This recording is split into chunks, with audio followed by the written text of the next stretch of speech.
ஹரி ஓம் சிவாய நமக. காளி மந்திராலயம் வீடியோ தொகுப்பில் இன்று பார்க்க இருக்கும் பதிவு என்னவென்றால், சாமி ஆடிகளை முடக்கும் 3 வீட்டுச் சோறு. 3 வீட்டுச் சோற்றை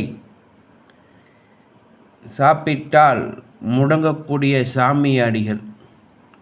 அது என்னங்க 3 வீட்டுச் சோறு? இது பார்த்தீங்க அப்படின்னா, சாமியாடிகள் பொதுவாக அனைத்து இடங்களிலும் உணவு உண்பதை தவிர்க்க வேண்டும் என்று நீங்கள் எல்லாமே கேள்விப்பட்டிருப்பீங்க. அதில் முக்கியமாக பார்த்திங்கன்னா 3 வீட்டுச் சோற்றை உணவாக உட்கொண்டால் மிகவும் பாதிப்படையும் என்பது இந்த பதிவில் தெளிவாக நான் தெரிவிக்கின்றேன். முதல் வீட்டுச் சோறு என்னவென்றால், பெண்கள் பூ அடையும் வீடு. பெண்கள் வயசுக்கு வருவதில் பார்த்திங்கன்னா பூ அடையும் என்று சொல்வார்கள். அந்த வயசுக்கு வந்த வீட்டில் சாமியாடிகள் உணவு உட்கொண்டால் சுமக்கக்கூடிய தெய்வம் விலகிவிடும், கஷ்டங்கள் அதிகமாக வரும் என்பது ஐதீகப்படி உண்மை.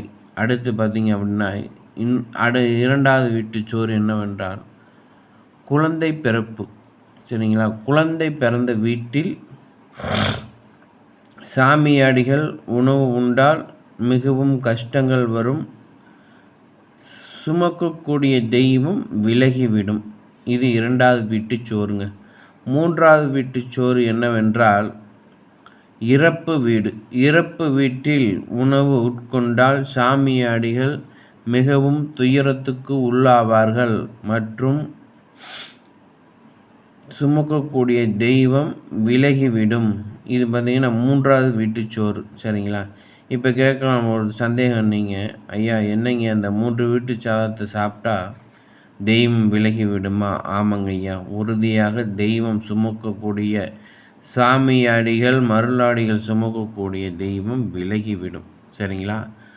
ஆகையால் தெய்வத்தை சுமக்கக்கூடிய சாமியாடிகள் சுத்தபத்தமாக இந்த 3 வீட்டுச் சோற்றை உணவாக உட்கொள்ளாமல் சரியான முறையில் கடைபிடித்து வந்தால் தெய்வம் விலகாமல் உண்மையும் உறுதியுமாக மருளாடிகள் சொல்லக்கூடிய வாக்கு சுத்தபத்தமாக பலித்திடும் என்பதே உண்மை.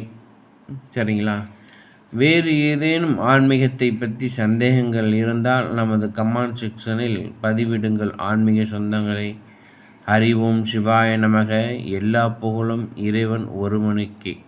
நமச்சிவாயம். சிவ சிவ.